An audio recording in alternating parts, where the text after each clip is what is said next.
A four-bedroom home in Kingston, Ontario sold for $1.35 million in July 2022. By November 2025, it was back on the market as a power of sale, listed at $739,000. It sold for exactly that. The original owner lost over $600,000. That's not a one-off story.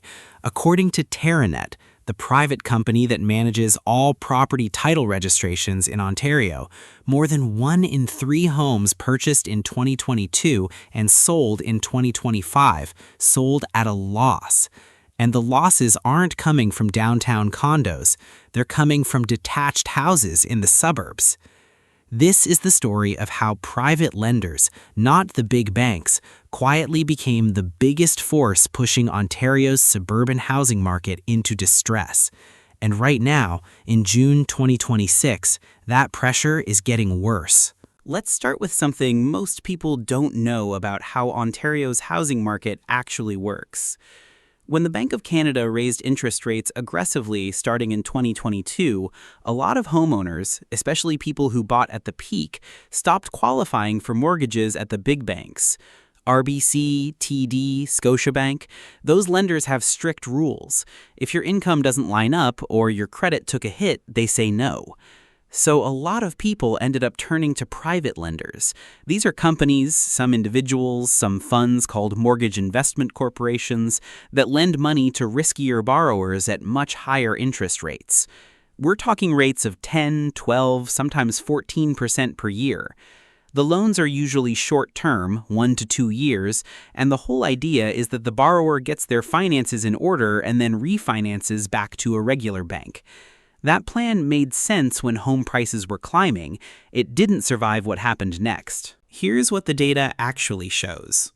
According to CMHC, nearly 1% of mortgages from private lenders were already delinquent back in the third quarter of 2023, compared to an industry-wide rate of just 0.15% at the time.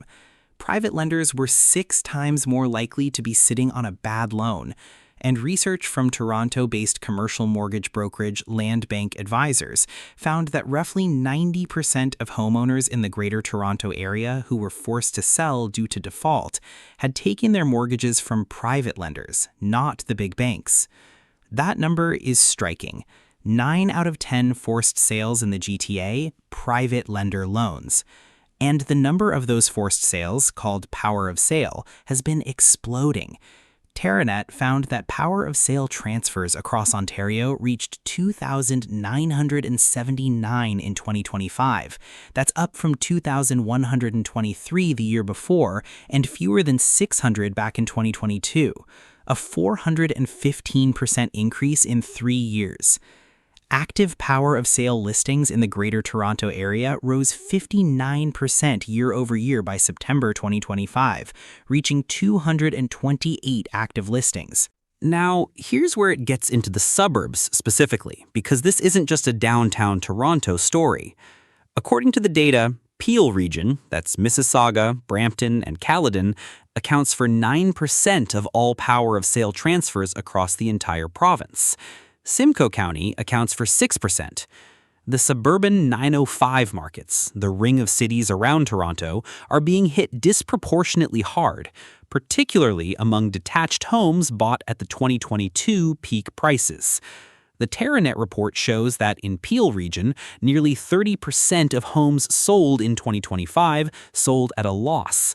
In Durham region, Oshawa, Pickering, Ajax, and Whitby, that number was 23%.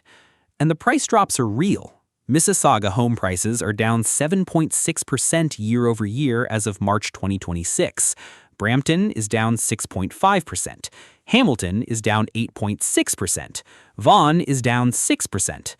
The single-family home benchmark across all of Ontario dropped to $836,100 in April 2026, down 5.3% from a year ago. These aren't small corrections. These are houses that families bought for $1.1 million or $1.2 million during the pandemic rush, now sitting on the market at prices they never expected. And here's the part that makes this whole thing more complicated than just falling prices. Many of the private lenders who made these loans didn't have institutional money behind them. Some of them borrowed against their own homes, using home equity lines of credit, and turned around and lent that money out to distressed borrowers at a higher rate. So when those borrowers started defaulting, the private lenders started defaulting too. The Financial Services Regulatory Authority of Ontario, FSRA, flagged this problem in its 2025-2026 supervision plan. They specifically warned that as consumer finances weakened and housing prices corrected, more borrowers were going to rely on private mortgages, and those private mortgages were landing people in increasingly vulnerable situations. 1 month ago, on May 14, 2026, a Markham, Ontario-based mortgage investment corporation called Mortgage Company of Canada sent a letter to its investors. They were halting all redemptions. Investors could no longer get their money out. Monthly income distributions were being suspended after the June 15th payout, which, as of today, is the last one they're going to see for a while. The CEO, Raj Babbar, wrote in that letter that the Toronto region market had been profoundly challenging throughout the year, that losses were being realized at a faster rate than anticipated, and that conditions had not improved in 2026, with unemployment climbing and consumer confidence dropping. According to Bloomberg, roughly $30 billion in Canadian private real estate funds is currently locked up. Nearly 40% of Canada's $80 billion private real estate investment pool is facing some kind of restriction on withdrawals. Mortgage Company of Canada is not alone. Romspen blocked redemptions earlier. Analysts told Bloomberg this kind of thing spreads like wildfire. Now let's talk about the mortgage renewal wave, because this isn't over. Over $200 billion in Canadian mortgages were set to renew in 2026. Many of these were originated in 2020 and 2021 at ultra-low rates between 1.5 and 2.5%. Homeowners renewing today are facing rates of 4 to 5%. That means monthly payments jumping by 40 to 60% for some households. CMHC's Spring 2026 Residential Mortgage Report confirmed that the national 90-plus day mortgage delinquency rate increased in 2025, and that the increase was concentrated in Ontario, especially Toronto. Toronto mortgage delinquencies are up 45% year over year. Ontario has now risen above the national delinquency average for the first time in over a decade. CMHC projects that national mortgage delinquency rates could peak near 0.30% by mid-2026. And importantly, they note that the full impact of 2025 renewals may not show up in delinquency data until late 2026, meaning some of what's coming hasn't arrived yet. Jonathan Alfonso, a Toronto-based mortgage broker focused on distressed borrowers, told Real Estate Magazine that the people calling him now are not in good shape. He said, "People who are calling me now and want to sell, they're not in a good place. Divorce, or they have other debts they need to get rid of. Some of them have no money whatsoever, not even living expenses, and they are already leveraged to the maximum." Active listings across Ontario hit 67,038 in April 2026, the highest April level in more than a decade.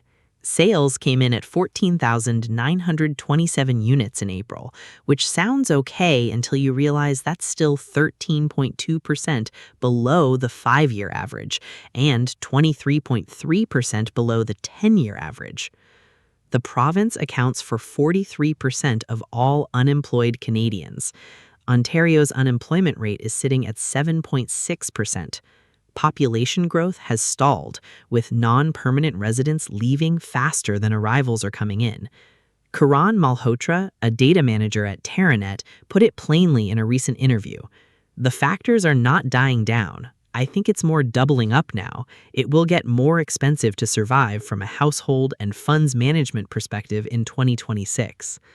And one Toronto analyst told Real Estate Magazine he suspects the worst is yet to come. It has to get worse before it gets stable and then better. This is the picture in Ontario's suburbs right now. Homeowners who bought detached houses in Brampton, Oshawa, Barrie, and Hamilton at peak 2022 prices and who couldn't refinance with a major bank when rates went up turned to private lenders. Those private lenders charged high rates on short-term loans, betting on a quick recovery that never came. Now those homeowners are defaulting. The private lenders are selling the homes through power of sale. Supply is flooding suburban markets, prices are falling, and more homeowners who are still hanging on are watching their home values drop below what they owe. 2/3 of all power of sale filings since 2022 have come from private lenders, not the big banks. That's the part of this story that doesn't get talked about enough. When a TD or a Scotiabank decides not to lend someone money, that's a regulated decision. When a private lender says yes, charges 12% interest, and then triggers a forced sale when the borrower can't keep up, that's what's showing up in the numbers across Peel, Durham, and Hamilton right now. The renewal wave is still hitting, the delinquency data is still lagging, and $30 billion in private real estate funds is frozen. Everyone's watching what happens next.